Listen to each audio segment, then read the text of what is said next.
This is The Joe Gaither Show on BamaCentral.com.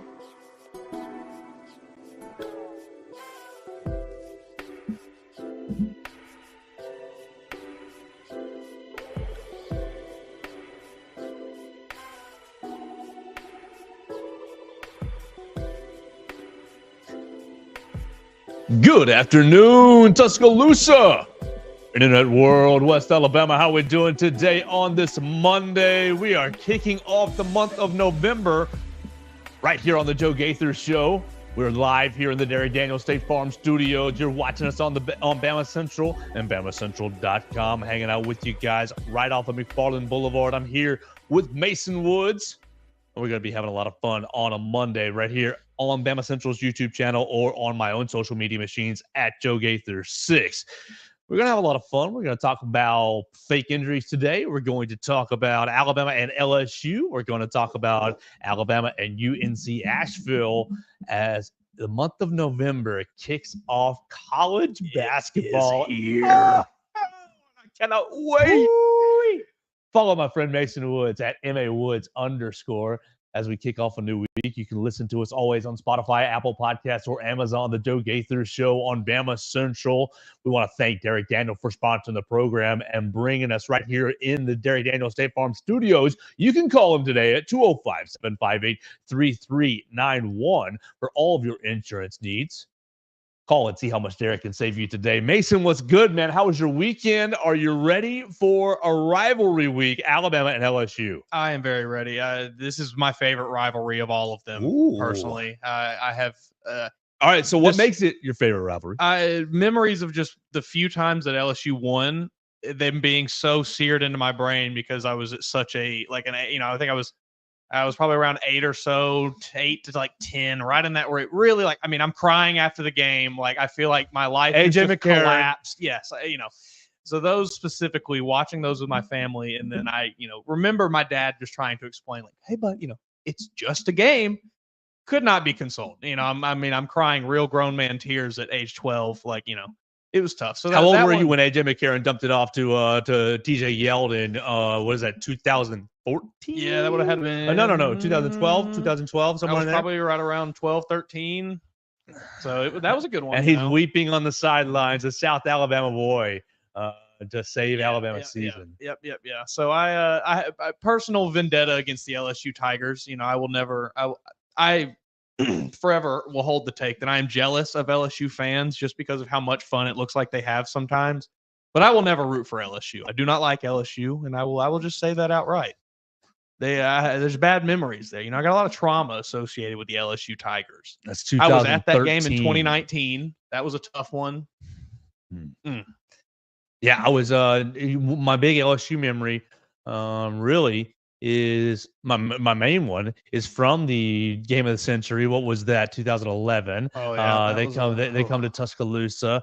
I'm out on the quad with more money than I probably had ever had in cash on me at that time in my life, and thinking I'm gonna get a ticket in this game. I'm gonna get a ticket in this game, and people wouldn't even look my way. I think I probably had $400 or $500 on me, and I'm thinking I'm hot stuff. But nobody would even look my way, and I ended up watching it with a girlfriend at that time, and just seeing the whole demise and just being like, oh my goodness. And honestly, Michael Williams catches that ball, right there on the goal line. The play should have been dead. Alabama's on the 1 yard line in that instance instead of a turnover. That was not I will take that to my grave. That was not an interception. Anyways, that's my biggest. But really, I was in the stadium in 2009. Yeah, 2009, LSU comes here, and I have gone to the restroom, and I'm working my way back up to the stadium as Julio Jones is catching his stream pass, goes down the sidelines, and the stadium just falls apart around me in the aisle. And you know how it is in the stadium. And Julio is just going down, and people are just losing their minds. So many amazing memories associated with this rivalry. It has brought us so many great games throughout the years. I am very excited to hopefully witness another great installment of it this weekend. Absolutely. So I cannot wait. You're going to get down to LSU this weekend, and we'll get into that game just a little bit right here on the Joe Gaither Show today, as there are comments about Garrett Nussmeier. We're going to talk about Garrett Nussmeier, Kyron Lacey, little Aaron Anderson, Mason Taylor. It's going to be a little problem for Alabama's defense, I think. I think you're in for it. But there are ways you can exploit Garrett Nussmeier. We'll talk about those as well. But I want to talk first. On Friday, we had an episode, Football Friday, every Friday, but usually record it in the morning time. And I think we did that last week. On Friday, Greg Sankey, as we're heading out to high school football, says, okay, guys, I'm going to be your daddy for a little bit. And Greg Sankey, good on you. Well done. Says, I'm going to play father figure, leader of the pack. I'm going to say, everybody, cut this stuff out and play college football. Play football as it's meant to be played. Greg Sankey issues a memo to all 16 coaches and athletic directors saying, cut out the fake injury stuff. Papa brought the hammer down. Yeah, and he says we're going to send the injuries to a review board. They will determine for us if it's a fake injury, if it's a real injury. Everything will be independently reviewed. What do you think that job looks like? Oh, I think it's awesome. Absolutely. But if it's determined that you faked an injury and it was directed by the coaches to fake that injury, it's going to be a $50,000 fine the first time and a public reprimand. Public reprimand. How do you do that? Yeah, exactly. What happens? Is it just a memo that goes on social media? I think, when Lane Kiffin tells JJ Peaks to get down, you bring him out to I-65 right here in Birmingham, and you spank him right in front of all them cars passing by. Lane, that's what a public reprimand looks like. Lane, boy. You have been bad. You have done this far too many times in my conference. No more. That's what Greg Sankey says. We cannot have this, Lane Kiffin. We cannot have this, Maurice Linguist. Ooh. You see King Mac getting pushed down on the sidelines. Is he really hurt? Is he not? The second time, it's going to be a $100,000 fine and another public reprimand. And then the third is going to be a suspension. That's actually like ambiguous crazy. Suspension. It doesn't say 1 game. It doesn't say 5 games. It just says a suspension. So will it be a half? What will it be? Will it even get that far? What do you make of Greg Sankey saying, guys, cut this bleep out? This is not SEC football. This is not within the spirit of the game. And we're going to start doing something about this. Yeah, I think it's good. I think it's very obvious that something needs to be addressed. This is not just an issue that's kind of happening it's becoming so prevalent to the point that it's genuinely affecting games. Now we're seeing teams do this so frequently, specifically teams like Ole Miss. And I'm glad that Greg Sankey is at least doing something. I think, personally, I don't really understand why up to this point the NCAA has not just adopted the same model that the NFL has, where you lose your timeouts, and that it seems like a good de-incentivizer to fake injuries if you're going to lose a timeout. I think right. I think you see a lot less of it. So I wish that they would just go and take that model. It seems to work in the NFL pretty well. I don't see a lot of fake injuries there.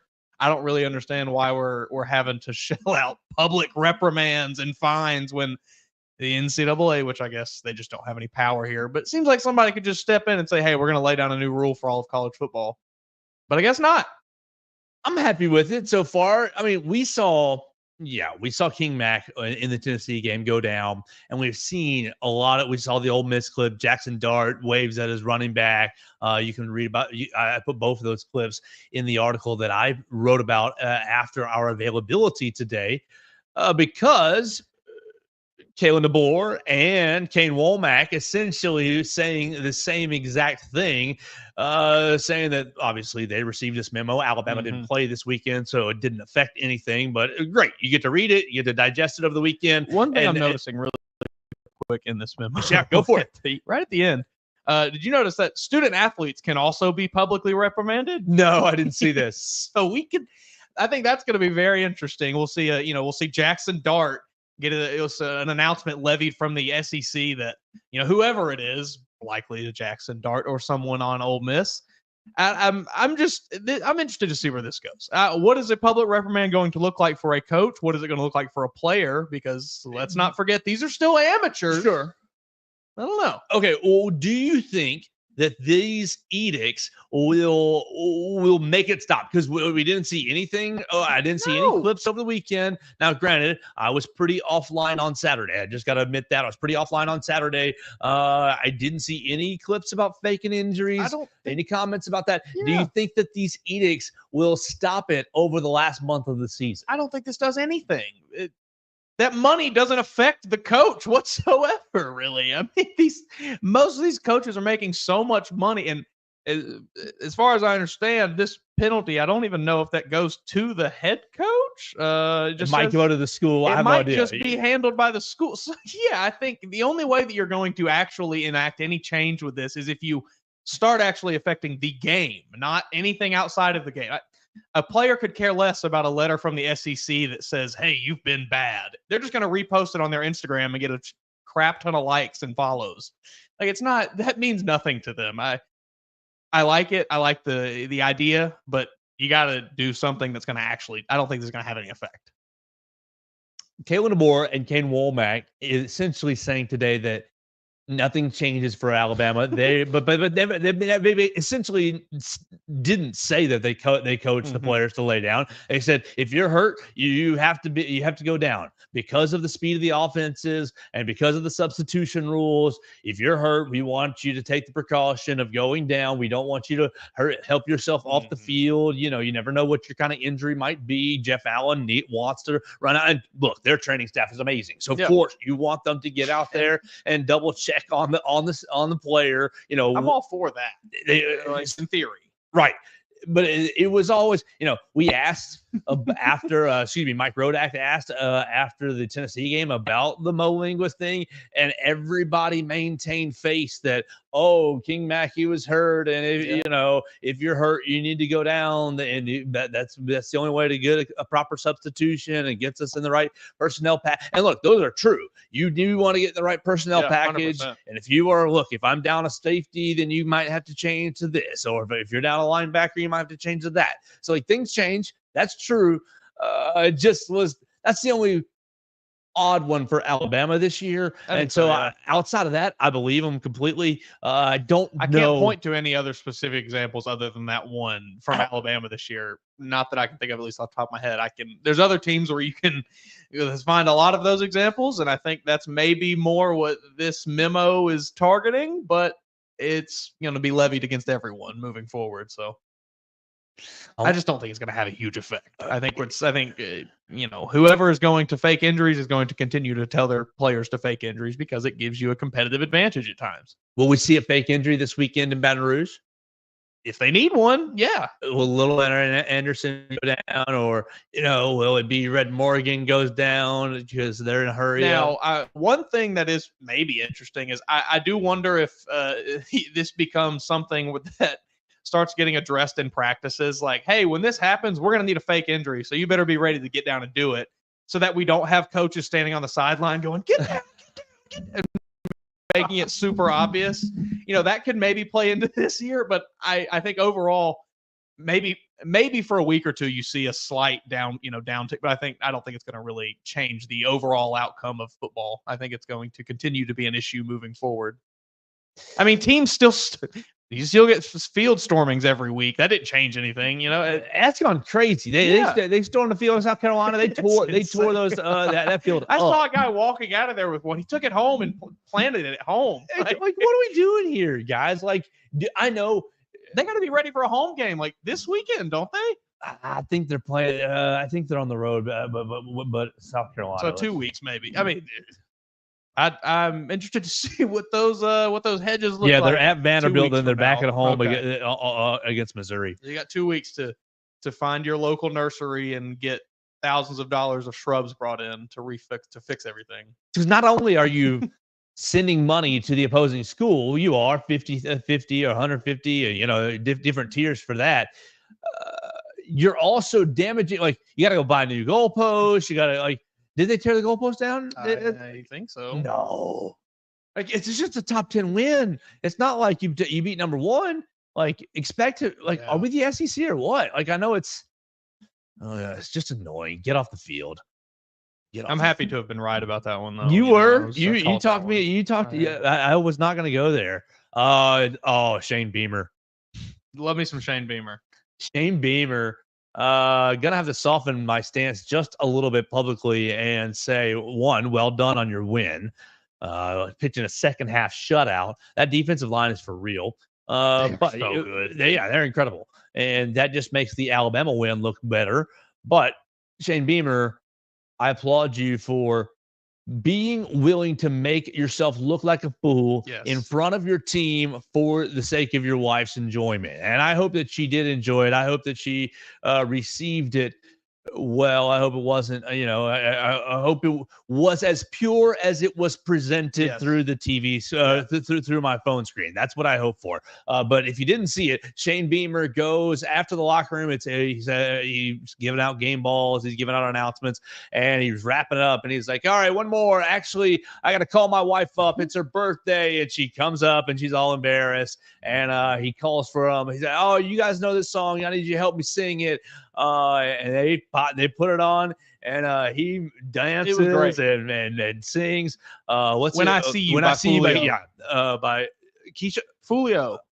You don't know Fantasia. Fulio. They were singing Fulio, though, the Fulio one. That's the one that they were singing. Oh, Fulio. R.I.P. Fulio, by the way. He died a couple months ago, but they were singing the Fulio one. Oh, but okay. Yes, all right. I thought it was Fantasia. It is I don't know if it's it's a remix. I think that Fulio, that's the one in the video, but I love Shane Beamer, and I just like the guy. He's just likable. He's fun.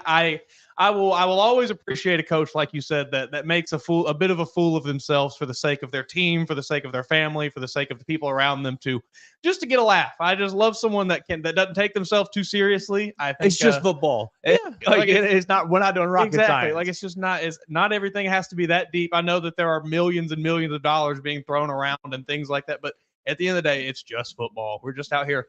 These are dudes playing a child's game for lots of money, and people coaching a child's game for lots of money. It's just, I love it. I'm all for more Shane Beamer comment. Please give me more Gamecock social media. Show me more of him, of some Shane Beamer uncut. Wouldn't you have loved to have seen the clip of him kicking the locker, breaking his foot, or what? Did he break his foot or break his hand? I think it was a punch the locker. Didn't he get hurt? I remember him having a thing on his hand, but I feel like I also remember something. Did he get hurt more than once? I think he kicked something and broke a foot. Why do I have a visual of him with a cast on, though? In my head, I can see that. I feel like maybe he got hurt more than once. But yeah, he's just a goofy guy. I think he's good for South Carolina. They're kind of a goofy team with the Darude Sandstorm. We talked about it like. So. I think it's good. I'm all for it. You think all the South Carolina fans are just dropping acid the whole game? That's what it kind of seems like. I mean, like we're just at an EDM concert the whole time, but they're only playing the same song. They need to like go the route of TCU a few years ago with the Hypno Toad. They need a Hypno Gamecock. Yes, just a big rooster up there with his eyes are flashing. Yeah, that would be fantastic. Oh, terrifying. Maybe they have the mascot come out in like a rainbow outfit and like all neon. Get some strobe lights in the stadium. Just really ham it everybody up.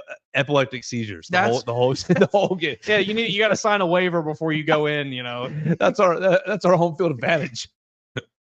Give the opposing quarterback an epileptic seizure. Connor Wegman, Marcel Reed, they're both spazzing out on the sideline. That's what happened this weekend. Oh my gosh! Well, yes, please, if you have not watched it, go watch that video. I guarantee you can find it on Twitter. It's all over. I retweeted it. Great. Yeah, absolutely. Well, Alabama's got a big one. You had the week off. And so let's transition a little bit and talk about Garrett Nussmeier. Before we do, I should tell you about our friends, Purple Turtle Roofing. They're the most reliable residential roof replacement company in Alabama and Mississippi. Purple Turtle Roofing, whether it's addressing leaks, storm damage, or general wear and tear, Purple Turtle Roofing is going to be there to deliver exceptional roof repair for your property.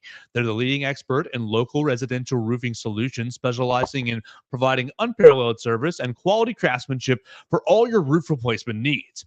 Call Dustin Foley and his team today at 877-PT-ROOF-5 for your free roof inspection. That's 877 That's 877-787-6635 to schedule your appointment, and one of their qualified employees will come check out your roof for free and make sure you're prepared for any and all of life's storms. You can visit them online today at roofturtle.com. Let me knock that bad boy down. Perfect. And we are live here in the Derek Daniel State Farm Studios. You can call Derek at 205-758-3391 for all your insurance needs. Call and see how much Derek can save you today. Alabama got last week off. Enjoyed a little bye week. Did they win the bye week? Oh, absolutely. Absolutely. They won the bye week because how many teams lost ahead of them? Clemson, Iowa State. Didn't we say November was coming? Oh, yeah.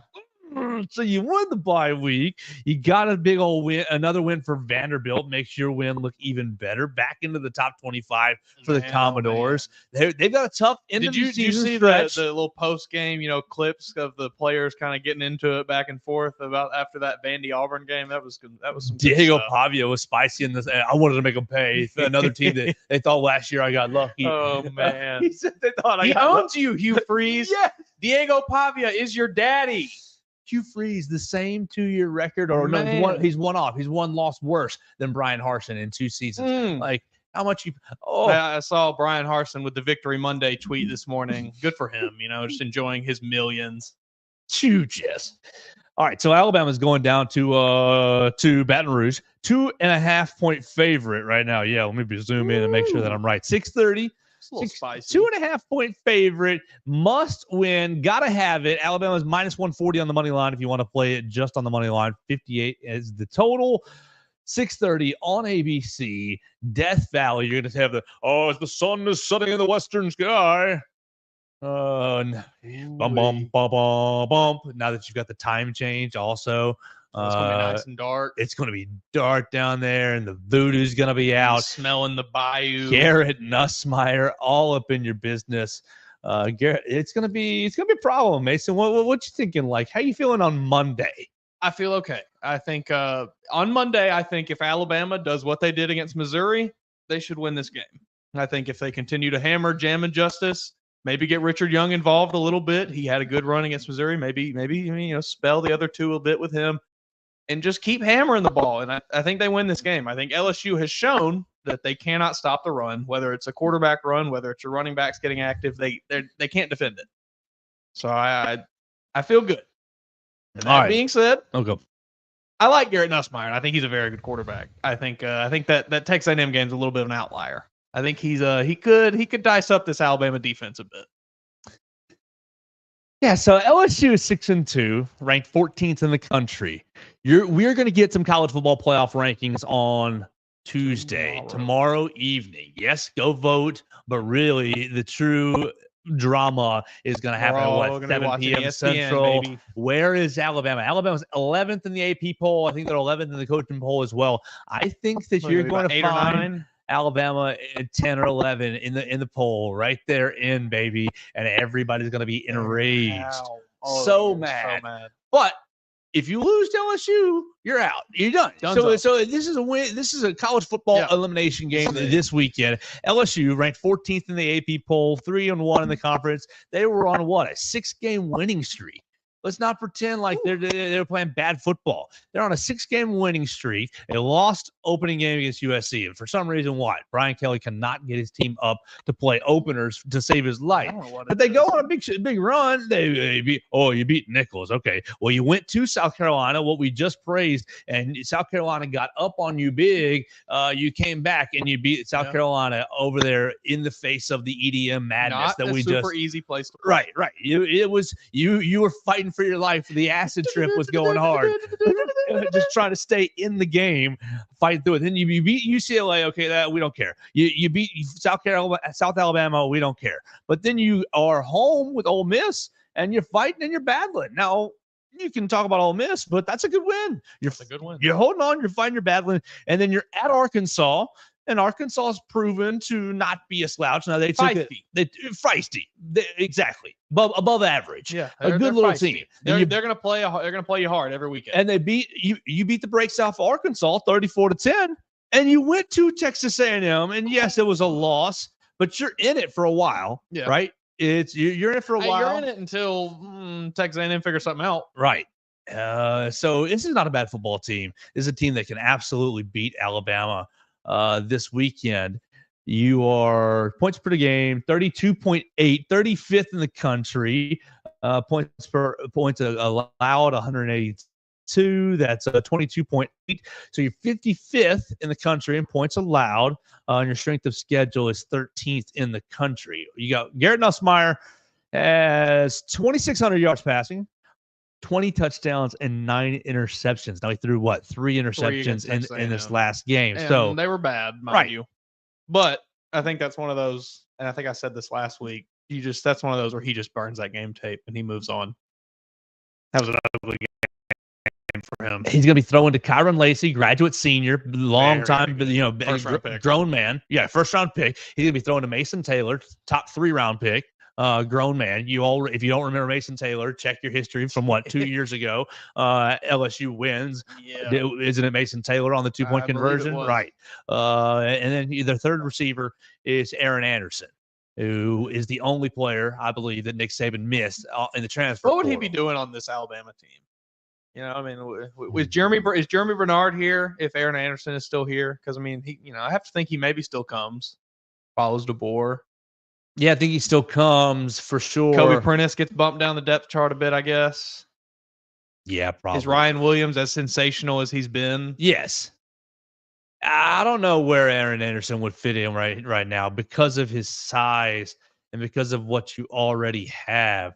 Like, we haven't seen the problem with the Alabama offense through 8 games is you haven't really seen a third receiver outside of Ryan and Jeremy. Like, sometimes it's been, Emmanuel Henderson's made a couple catches. Kobe Prentice has made a couple catches, and Kendrick Law has made a couple good runs and a couple of catches, but you haven't really had a third receiver really do much. Even CJ Dupree, even if you were to say just whoever the tight end is, just kind of make it whichever tight end you like, that position hasn't even been really featured as the third guy, that much or as much as I would like. So it's hard to say but he'd have to have a role. I think he's very, very talented. 36 catches for Aaron Anderson, 4 touchdowns, 36 catches, 614 yards. So he's second in yards by only 4 yards.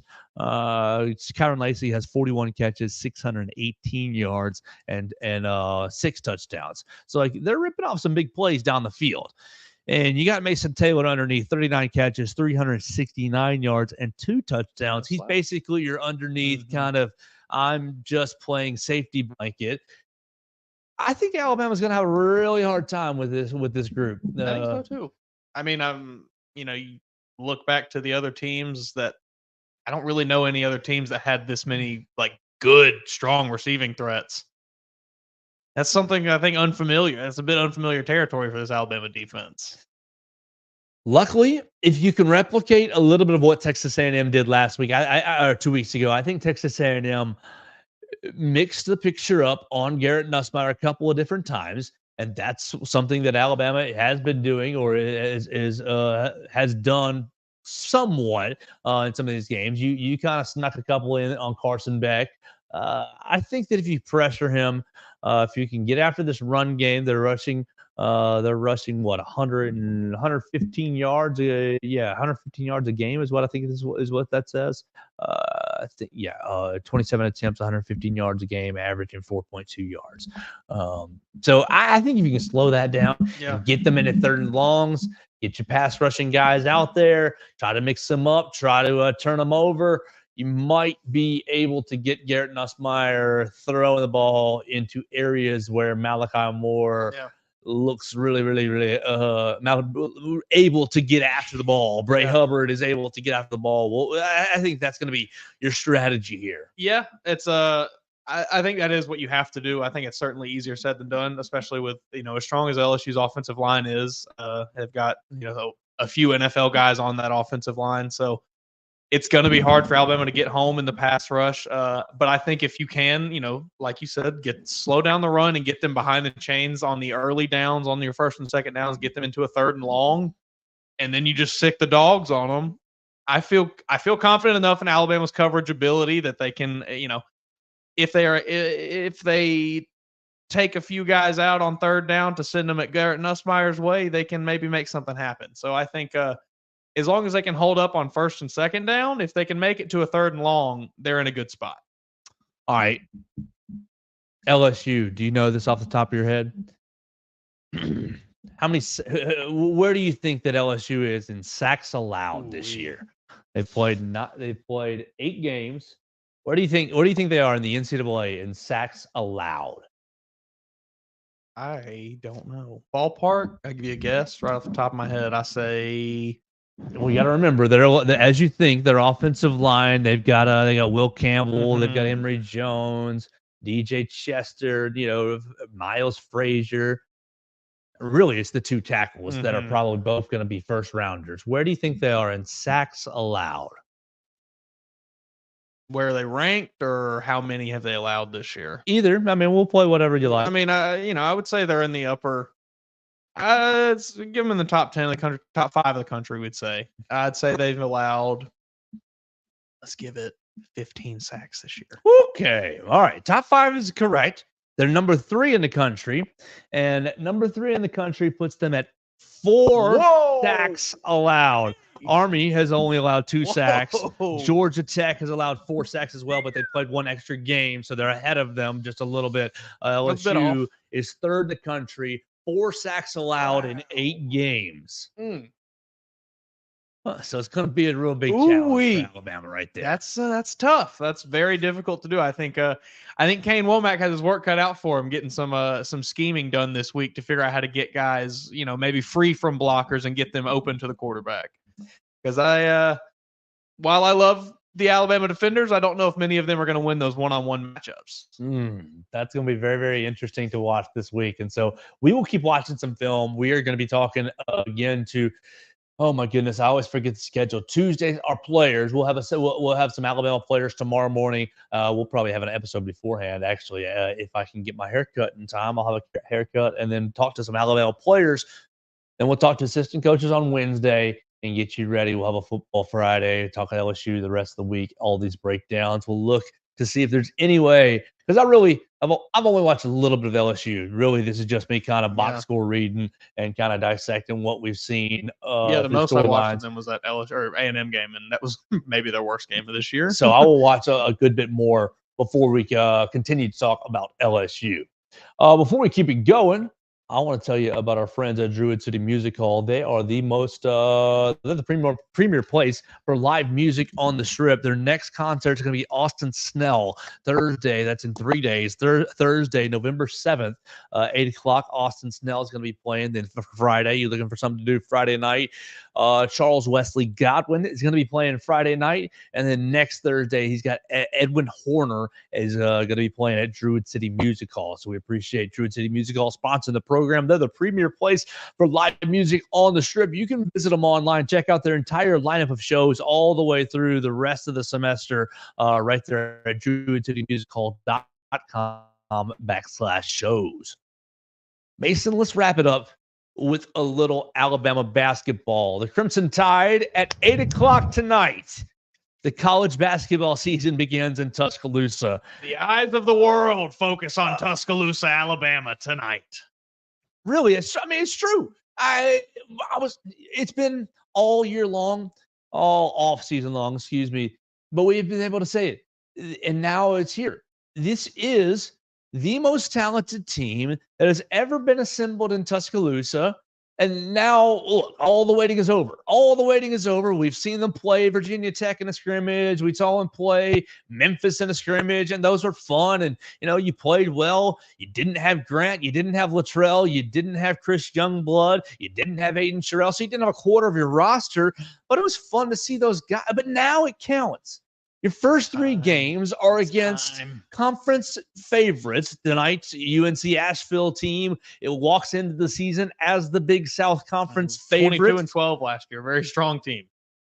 And so it's just exciting. I cannot wait for it. You're a 26.5-point favorite. I was talking earlier, I think you're going to probably end up scoring 80, 85, 90 points. I mean, really, it's all about the defense. How well will you play defense? How consistently will you play defense? If you play consistent defense, the talent, the length on this team, you're going to be able to get up and down the floor so easily for so many quick plays, so many quick trigger threes, so many dunks, so many like everything. This might be the most quintessential year of NATO's basketball that's ever existed in the history of time. Think back to any year that he's been at Romulus. Buffalo, of course, he constructed good teams. But as far as a team construction from a roster management perspective, exactly what he wants to do. Yes. And I think this is what NATO's been waiting on. This collection of talent, this collection of skill sets. It's all pieces of the puzzle. And he finally has finished the puzzle. He's laid it all out, and we've got it here. And it's time to put your money where your mouth is and figure out what you're made of. We've talked a lot about Nate Oates being a championship level coach, and I think he is. I think he can do it. I think he showed us last year that he can get you there to the Final Four. Four SEC championships. So we got some. He's got some rings already. Yeah, he knows. Yes. I think Nate Oates can get you Final there. Four. But it's time. It's time to finally do it this year, and I think they're going to. Feel really good about it. Oh, I just cannot wait for it. You're going to have to wait another month and a half on Chris Youngblood. Okay. But according to John Rothstein, what you'll expect tonight is to see Grant Nelson, Latrell Wrightsell, and Aiden Sherrill off the bench. None of the three will start. They'll all three be on minutes restrictions. But I think that by the time they're fully healthy, you'll see Grant and Latrell in the starting lineup on a game-to-game basis, pretty much consistently, unless something's gone wrong. It's going to be Mark. Let's see. Your starting lineup. Let's just guess it. It's going to be Mark. It's going to be Cliff Amore. Give me those two. Give me Mark, Cliff Amore. Give me LeBaron Philon. Give me LeBaron Philon. Give me Darion Reed. And either Jaron Stevenson, or Diabate? No. I would love to see Mo D get a start. He's not going to start. He's going to be your off the bench guy the whole year. I'll stick with Jaron. Man, this team is so good. I'm looking through it again now. Just top to bottom. I mean, there are so many players on this team that other teams would be clamoring to have, and they're just going to be like rotational. Oh, you might have Houston Millett start as that fifth. Love me some Houston Millett. Number 95, Houston Millett. Oh, it's going to be 8 o'clock, man, in Coleman Coliseum. I will be there. I cannot wait for that. I want to say thanks to Katie's father, Mr. Wyndham, sending me a ticket. So appreciate that. Absolutely. So we're going to be in the building tonight, watching it with my own eyes. I think, like you said, defense is what we're looking for tonight. Defense is what we want to see. We Consistency. know that the team can score. I think it's effortless on the offensive end. We know that they're going to stay out of foul trouble, play smart. Yeah. Don't turn the ball over. That would be cool, but hey, we know the offense is going to be okay. Let's play some good, solid sound. Let's go back to the days of Herb Jones. Let's go back to that team and play defense like that. What is it? Two different years. Nate Oates has had teams in the top 10 in defense. I think that Herb Jones year was 3, and I think they also had a year that was 8 or 9. Going into year 6, right, with Coach Oates. We want to have a third year in the top 10, because I think last year's offense was number 1 for the entire year. It slipped a little bit in number 2, number 1, but the defense was atrocious. Abysmal. I think it's going to be effortless again on the offensive. As long as Mark's running the show and LeBaron is basically I think LeBaron is just going to be that young dog that Mark just says, "Hey man, let you loose and just get him the ball, let him work." Exactly. Man, I can't wait. I'm so excited. I think, the defense is what unlocks everything. Like we said, this offense, we know that they are so good. We know that they are going to score between probably 80 and 100 points almost every game this season. But the defense is what is going to take us to the promised land. So we have to see it start tonight. All right, so the over-under tonight, I think I saw it was 158. Is that what I saw? Hold on. 162. 162, Alabama, 162.5. Alabama, 27.5 point favorite, so it's gone up by a point since the last time I saw it.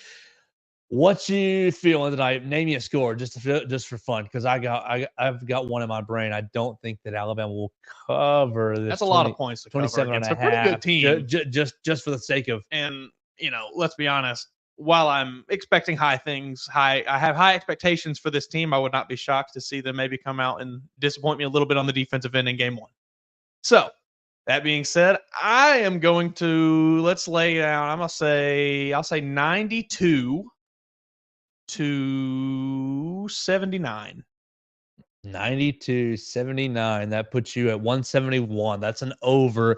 That's a UNC Asheville cover if you want to play that. But we're both going to take Alabama on the money line. I just think that you're probably going to end up 88 to 66, something in that range. 88-66 puts us at 154, an under. I hate playing the under because it's always more fun to play the over. But that's just kind of my feel. I think you're exactly right. I think Alabama's going to come out well in the first half. But I'm worried. I wonder about if you're going to get a full 40-minute effort, both 20-minute halves. I think I'm worried about, how well do you finish? I think based off of that Memphis game, that's certainly something to worry about. I think that was a point of contention for Nate Oates after the game. He mentioned it, directly in his press conference that he didn't like the effort they came out with in the second half.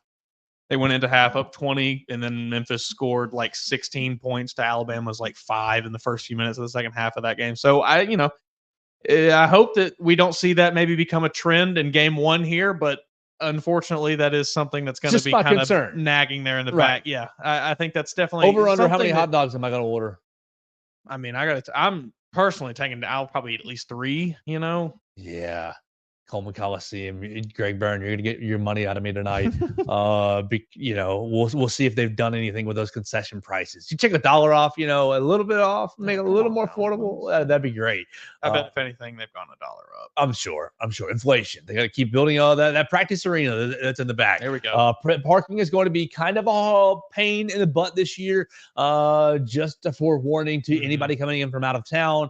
It's just going to be a challenge. Because they are building the new practice facility and basically in the back of Coleman Coliseum. So you will want to get here early. The women are playing before the men. They play at 5, I think I saw they tip off.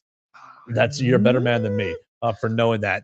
So the women are tipping off before the men if you want to get in there early. 5 o'clock against New Orleans. Okay, great. All right, let's go. Privateers. We'll see if Christy Curry can get off to a 1-0 start. I'm sure they will be able to. Alabama women's basketball landed a commitment today from oh wow, I'm gonna butcher this name, but one Miss Lord De Silva Costas. As far as I am aware, that is how you say the name. She is from Stockholm, Sweden originally, but goes to Montverde Academy there in Florida. As many basketball fans likely have heard of, they produce some of the best basketball. That's where Liam McNeely's from, right?